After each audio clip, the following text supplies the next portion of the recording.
So yesterday we started our unit 4 on probability. We looked at specifically experimental probability, which is what happens when you analyze an event that's actually occurring. Again, experimental probability, you are looking at an experiment. There's something that has happened that you are now looking at the data and drawing conclusions from. And you're trying to predict information from that data.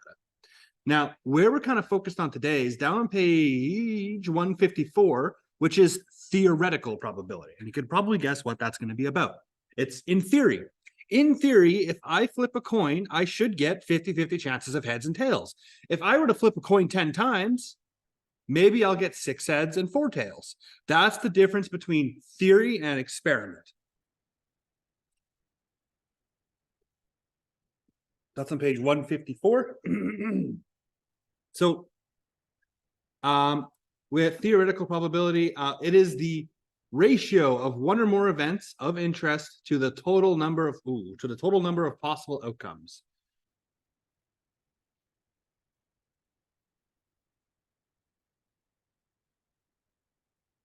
But basically, we're looking at theoretical probability. It's the probability that an event will occur based on the number of possible occurrences, the possible outcomes, rather than the total number of items or events in a trial. So again, we'll make some sense of that. We'll translate that here, but we're looking at possible outcomes now versus things that actually happened. So again, if we toss a coin, you can either land on tails or land on heads. You have a theoretical probability of landing on heads is 50%, 1 and 2, 0.5. That all means the same thing, right? But if you were to actually flip a coin, if everyone here had a coin, you all flipped it 10 times, you would not get 5 heads and 5 tails. It would be totally different things.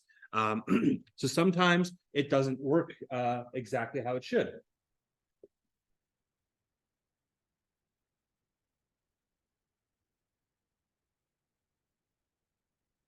So, so let's actually try out an example of this here.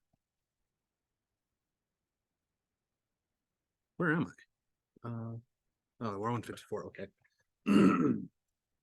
So if we have a first one here, it's still going to be our same formula is what we're really going to use. So in this formula, if we draw a card at random from a deck of 52 playing cards, what's the probability that one of those cards will be any one of these 3 things, right?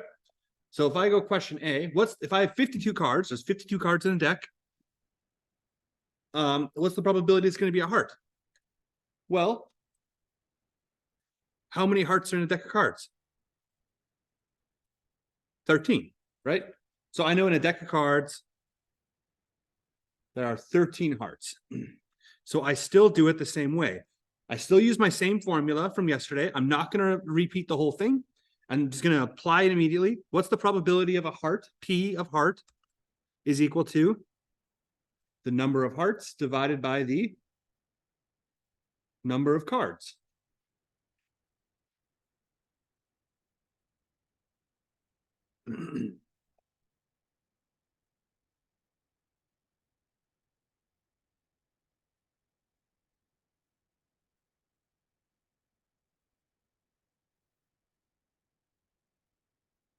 Now, if I'm using the same thing here, well, I know that, was it P of hearts? I know that I have 13 hearts. I know I have 52 total cards. Yes, I include the hearts in there. That's still part of the deck. So it's 52, not 39. 13 over 52. Now, another way of thinking about it, we know that there's 4 suits in a deck, right? So this is actually a 1 in 4 chance. Pulling a card from random, I have a 1 in 4 chance. You want to know where these types of math is quite helpful? Drinking games, quite helpful in things like that. So knowing these types of maths is quite helpful if you're ever going to a casino, you're ever doing drinking games. You know, I don't recommend you do that, but this is where you apply it. And you can represent this fraction anyway. You could put 0.5 here. You could put 50% here. You could use words. Either's fine. It's totally fine. I recommend a fraction, but either of them works. You could even do a ratio. It's a 1 to like technically a 1 to 3. But yeah, so there's just multiple ways. So question B asks us, well, what about if it's a black jack? So let's think about this. First off, how many jacks are in the deck? 4. There's 4 jacks, and 2 are red, right? Because hearts and diamonds are reds, and 2 are black. So I only have 2 possible options now. That's the club, the jack of clubs, and the jack of spades. So if that's the case, well, what's my probability of a P of a black jack? You could acronym that if you want. Well, what's my total number of jacks? Number of blackjacks divided by, again, number of cards.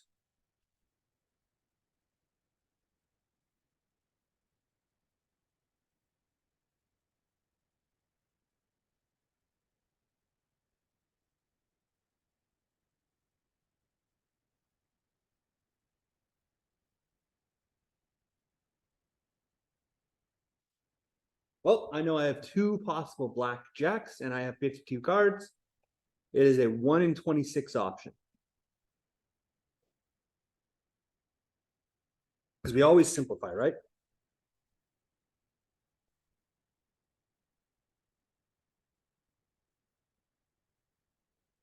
Now, this is part of the reason why I recommend that you guys keep your stuff in fraction form when you're doing calculations, because if you try and convert this into a decimal, you're going to get some gibberish here, right? And if you cut out a couple of these numbers, it might affect the outcome. And it's also more work for you. It's easier to make a mistake. I recommend leave it in a fraction form when you are doing calculations specifically. It's just a lot easier. And then question C asks us a card other than a diamond. So again, if we're thinking a card other than a diamond, how many non-diamonds are in a deck? If I know there's 52 cards, I know there's 13 diamonds, I'm going to have 39 left, right?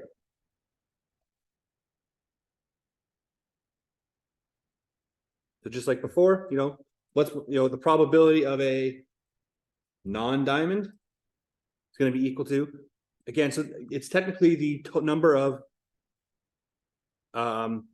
events of interest is the word they use, divided by the total possible outcomes. We've always skipped this step. I just wanted to show it here just for the example. Technically, it's the number of non-diamonds divided by the number of cards in this case, which you can probably already guess is 39, because there's 39 non-diamonds. There's 52 total cards. You simplify that, you're going to get 3 over 4. 75% chance.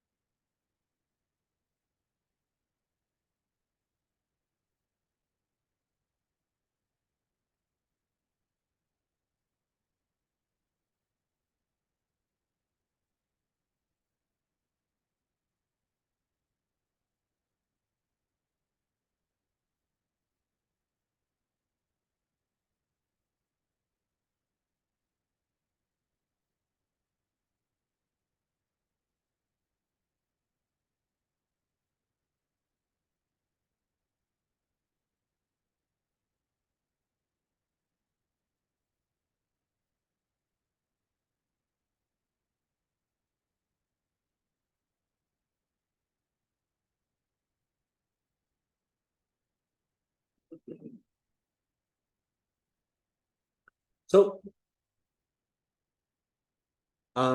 you again, so you guys are going to get some time to practice this stuff. I really quickly want to go over this next one here, though, which is we have a spinner here. Now, normally I have a physical spinner because we have a fair amount of people online.